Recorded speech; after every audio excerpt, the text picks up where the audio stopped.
it was almost illegal for someone like me to know a Chinese for almost all of American history. The Chinese came to America to mine gold and build the railroads, and Americans decided we didn't like the competition. So in 1882, we had the Chinese Exclusion Acts, which kept the Chinese out of the United States for about 100 years. So you have the largest population in the world that can't come to the United States. So at just the point we're putting up the Statue of Liberty saying we welcome everybody, we were erecting a wall saying we welcome everybody except those Chinese. Fear of a rising China today is the latest chapter in a history of propaganda that presented the Chinese as uncouth and infantile.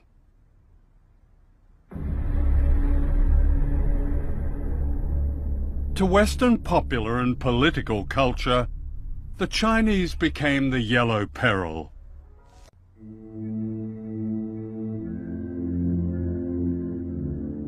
For the American elite in the 19th century, China was a goldmine of drugs.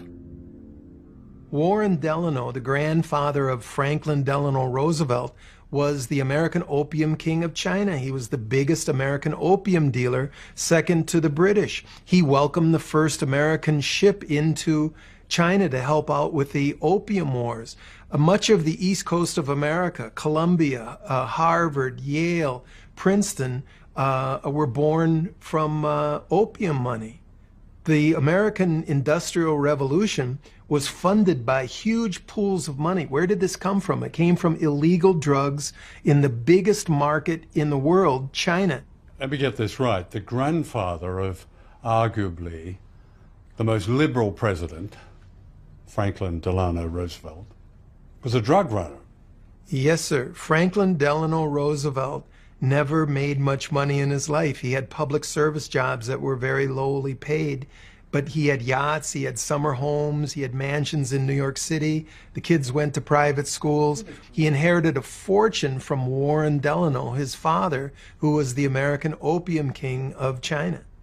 If you scratch anyone with the name Forbes in their name, John Forbes Carey, Secretary of State John Forbes Carey. That's the present Secretary of State. Yes, sir. You'll find opium money. His great-grandfather was an opium dealer. How big was opium money? Opium money built the first industrial city in the United States, Lowell, Massachusetts. It built the first 5 railroads in the United States. Opium money all over the East Coast, but it wasn't talked about. It was called the China trade. And if you go to various museums, you can see teas and silks exhibited, and they keep quiet about all that big opium.